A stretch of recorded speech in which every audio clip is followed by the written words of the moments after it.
अस्सलाम वालेकुम। वेस्ट बंगाल में एक बहुत ही फेमस मंदिर है, तारापीठ मंदिर। हिंदुइज्म में ऐसा कहा जाता है कि उनकी ज़िंदगी में एक बार तो उनको इस मंदिर में जाना ही चाहिए। उनके ग्रंथों के हिसाब से ऐसी बहुत सारी चीज़ें हैं जिस वजह से वो लोग वहाँ पर जाते हैं, और आप मानो या ना मानो मगर वो मंदिर उनके लिए बहुत ज़्यादा मान्यता रखता है। हिंदुस्तान के कोने कोने से जो साधु संत है वो उस मंदिर में जाते हैं तंत्र साधना करने के लिए।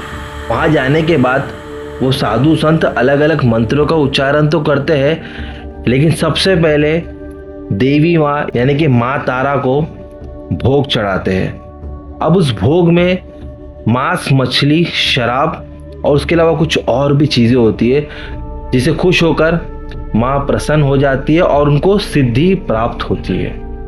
खैर, उस मंदिर के करीब में ही एक शमशान घाट है जिसे महाशमशान घाट के नाम से भी लोग जानते हैं। अब ऐसा कहते हैं कि अमावस की रात को देवी माँ खुद वहां पर बलि दी गई बकरों का खून पीते हुए नजर आती है। अब ऐसा कहते हैं, मैं अपने मर्जी से यहाँ पर कुछ नहीं बता रहा हूँ। आज की जो हमारी कहानी है वो कहीं ना कहीं उस मंदिर से जुड़ी हुई है। कैसे उस मंदिर में जाने के बाद अमन और उसके परिवार को उनकी जिंदगी की वो खुशी मिली जिसको लेकर वो कई सालों से परेशान थे।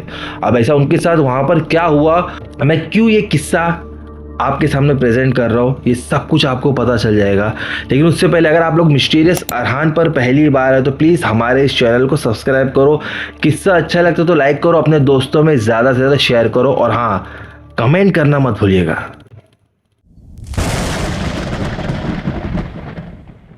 खैर, किस्सा हमारे साथ शेयर किया कबीर ने, तो thank you so much Kabir for sharing your real incident with us. तो ये सब कुछ शुरू हुआ था 2012 में, जब कबीर कलकत्ता में रहता था। उस वक्त ये 10th स्टैंडर्ड में था और उसका एक बेस्ट फ्रेंड था अमन, जो कि उसी एरिया में रहता था, लेकिन इनके घर से थोड़ा दूर था उसका घर।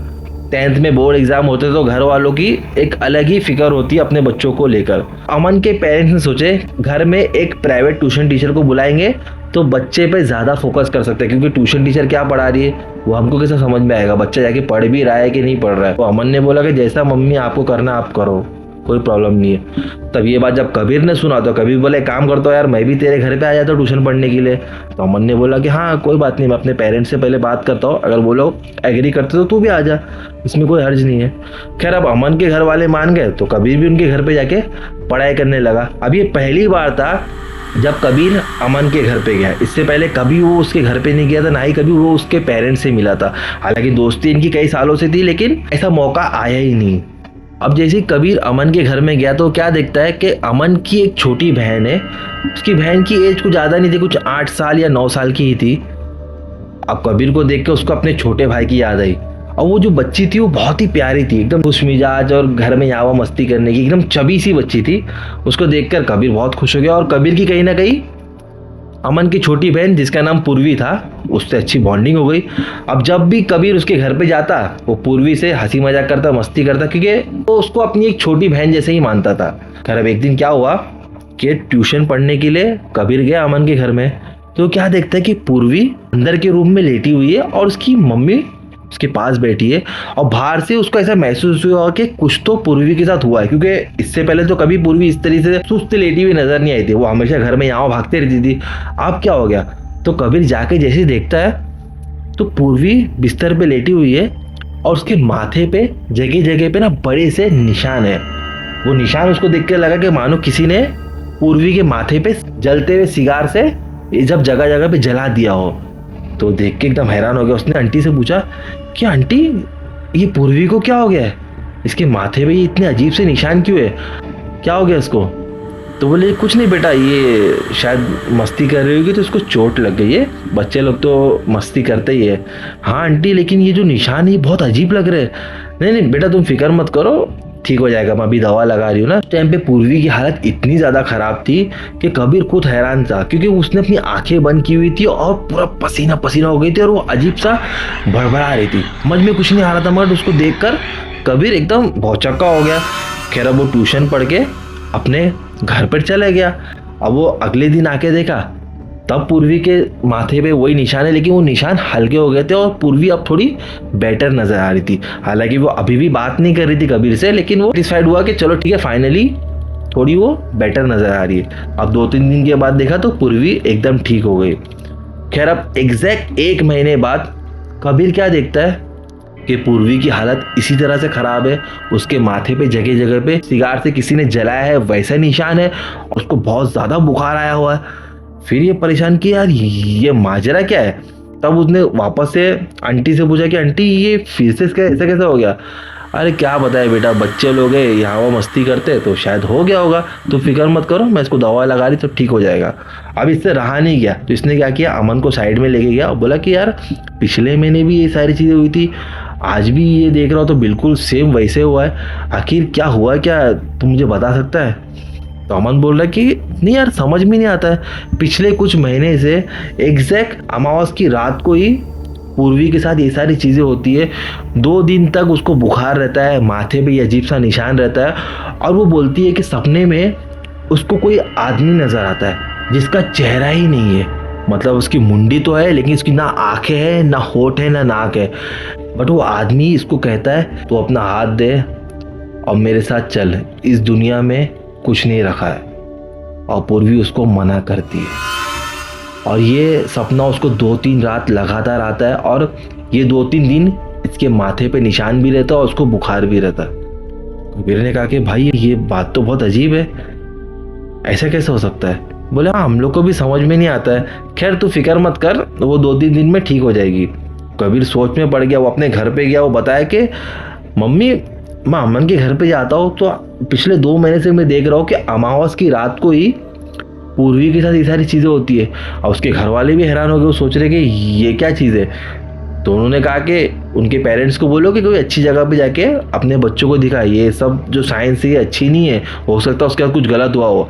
हाँ मम्मी, मगर उसके घर वाले ध्यान ही नहीं देते और ना ही वो अमन ध्यान देता है।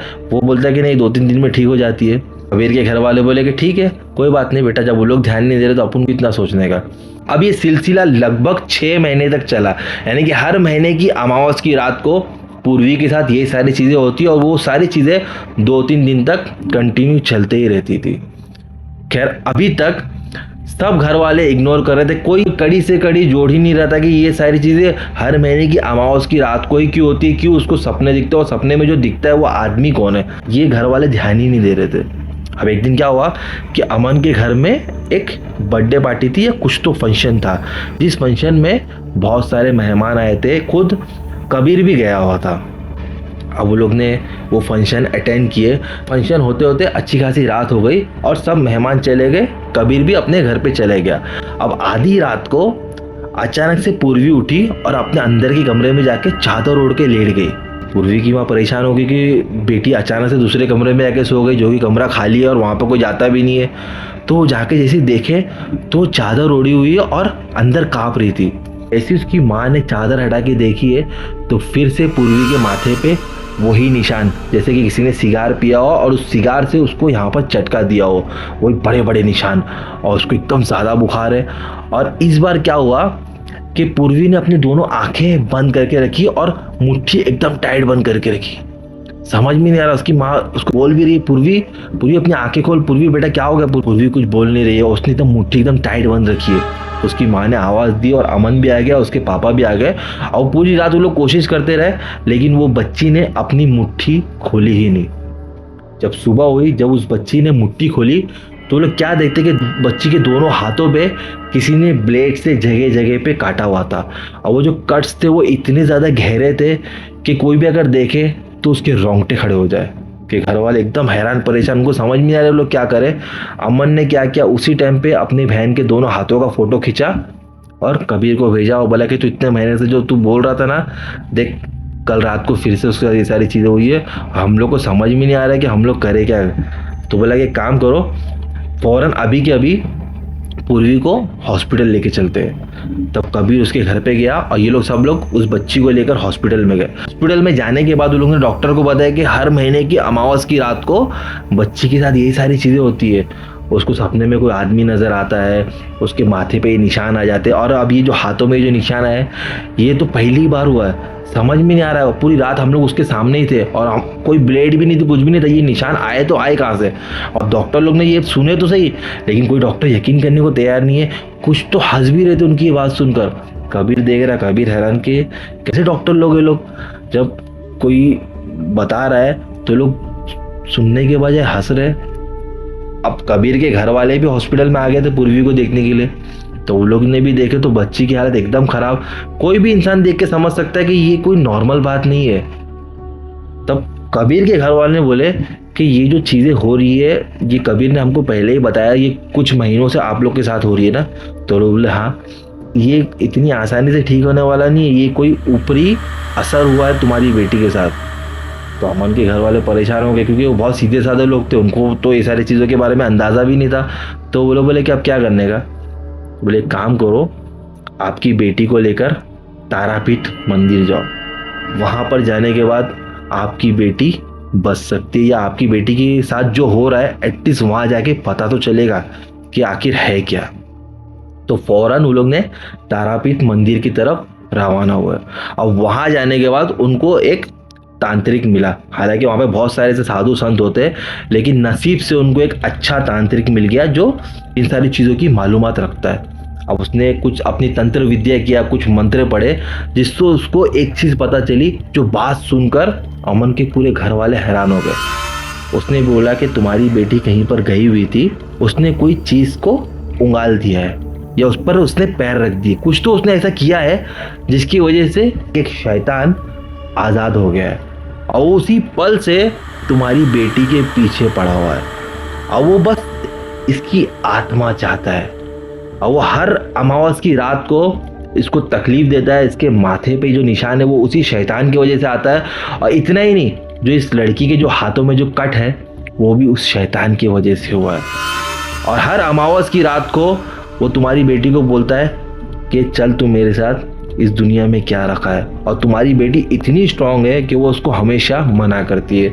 अगर वो हाँ बोल देती तो उसी पल वो शैतान उसको अपने साथ लेके चले जाता है। अब परिवार वाले एक दूसरे का मुंह देखने लगे और वो लोग हैरान, बोले कि बाबा अभी क्या कर सकते हैं हम लोग, ये सारी चीज़ों से बचने का क्या उपाय है, ये बताइए हमें। इसका एक ही उपाय है कि उस तंत्र मंत्र से हमें उस शैतान को इससे दूर करना पड़ेगा।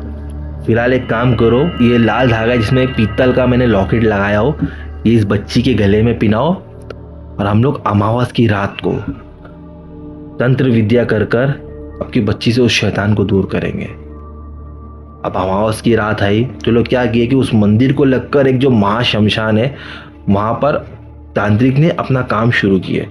5 मुंडी लेके आए, जिसमें एक इंसानी खोपड़ी थी, एक नेवले की खोपड़ी थी, एक लोमड़ी की खोपड़ी थी, एक सांप की खोपड़ी थी और एक बंदर की खोपड़ी थी। उसके अलावा उसने मटन, मछली और शराब इस सब कुछ सामने रखा और फिर उसने अपना मंत्र उच्चारण करना शुरू किया। देखते देखते लड़की पूरा कांपने लगी, पूरा पसीना पसीना हो गया और अचानक उसके मुंह से, उसके कान से, उसकी नाक से काला धुआं निकलने लगा। और वो पल वो लड़की ने इतनी जोर से चिल्लाई और बेहोश हो गई। वो तांत्रिक ने कहा कि जो शैतान इसके पीछे था वो बहुत ही ज्यादा खतरनाक था। वो मंजर देख के अमन और उसके घर वाले सर से लेके पैर तक पूरे कांपने लगे। वो लोग बोले कि हम लोग को तो अंदाजा भी नहीं था कि हमारी बच्ची के साथ ये सारी चीजें हो रही थी। तो उस तांत्रिक ने बोला कि कभी कभी कुछ चीजें ऐसी होती है जो हमारी सोच से बहुत ज्यादा परे होती है। वो तो अच्छा हुआ कि तुम माँ तारा के पास आ गए, जिसकी वजह से ये सारी चीजें सॉल्व हुई है। अब आज वो बच्ची एकदम हेल्दी है, उसके ऐसी कुछ भी नहीं हुआ है। खैर वो भी अच्छी खासी बड़ी हो गई है। कबीर और अमन आज भी दोस्त है और कबीर पिछले 1 महीने से मुझे ये कहानी भेज के रखा था, लेकिन फाइनली आज मुझे मौका मिला। लेकिन अब आपको कैसा लगा वो मुझे आप लोग कमेंट सेक्शन में ज़रूर बताना। और क्या आप लोग में से कभी किसी ने तारापीठ मंदिर गया है और वहाँ जाने के बाद उनका क्या अनुभव है वो मुझे आप लोग ज़रूर शेयर करना। और अगर मैंने कुछ बताने में गलती किया होगा उस मंदिर के बारे में तो मुझे माफ़ करना, मुझे इतना ज़्यादा नॉलेज नहीं है मंदिरों के बारे में। ये थोड़ा बहुत जो मैं इंटरनेट से रिसर्च कर पाया उस मंदिर के बारे में वो मैंने आपको बताया। तो यार बस इस किस्से में इतने। अगर आपको एक कहानी ज़रा भी अच्छी लगी हो तो लाइक करो, चैनल को सब्सक्राइब करो। मैं मिलूंगा किसी नेक्स्ट किस्से के साथ। टिल देन, अल्लाह हाफिज़।